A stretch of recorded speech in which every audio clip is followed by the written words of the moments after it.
প্রায় ২ যুগ ধরে আর্ত মানবতার সেবায় কাজ করছে ট্রাই ফাউন্ডেশন।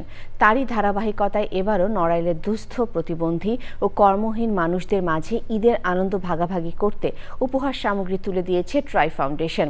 ঈদকে সামনে রেখে নিত্য প্রয়োজনীয় খাদ্য সামগ্রী পেয়ে খুশি সুবিধাবঞ্চিতরা। মানবিক এই সংগঠনটির এমন কার্যক্রমের প্রশংসা করেছেন প্রশাসন সহ বিশিষ্টজনেরা। নন্দিতা বোসের রিপোর্ট। বর্তমান বাজারে দ্রব্যমূল্যের ঊর্ধ্বগতির কারণে চাল কিনতে গেলে তেল নুন কেনার সামর্থ্য হারাতে হয় সাধারণ মানুষের।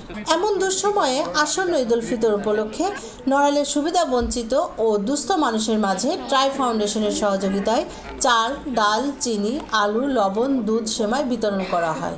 এইসব খাদ্য সামগ্রী ঈদ উপহার হিসেবে পেয়ে হাসি ফুটিয়েছে তাদের মুখে। রমজান মাসে সবাইরে খাদ্য খাবার দিচ্ছে, এক সপ্তাহ ভালোভাবে তাদের চলবে। ট্রাই সামগ্রীরা পাতে আমাদের এদের ভিতরে অনেক উপকার হচ্ছে, তারা ভাষায় বলতে পারতেছে না। আমরা গরিব মানুষ, আমাদের অনেক উপকার হচ্ছে এইগুলো পাইয়ে। সবাই একটু যদি আসে এগিয়ে আসে তাহলে আমাদের পক্ষে একটু ভালো হয় গরিব মানুষ।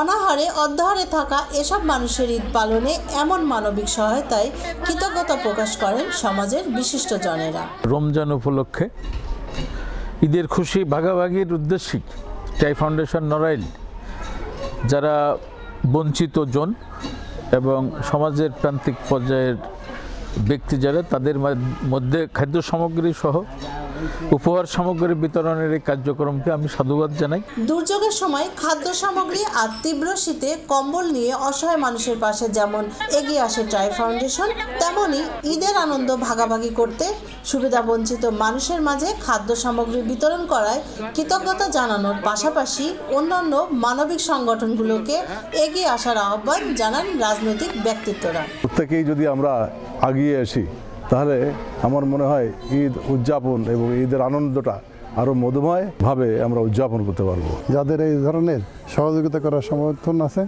তাদের সকলেরই উচিত এই সমস্ত কার্যক্রমে অংশগ্রহণ করা। সাধারণ মানুষের খাদ্য সংকট লাঘবে ট্রাই ফাউন্ডেশনের সহায়তার এই ধারা অব্যাহত থাকবে এমনটি আশা প্রকাশ করেন সাধারণ মানুষ ও বিশিষ্টজনেরা। Nandita Bose, channel I, Narail. বিকাশ পেমেন্টে 10,000 টাকার বেশি অফার। শপিং চলছে তো।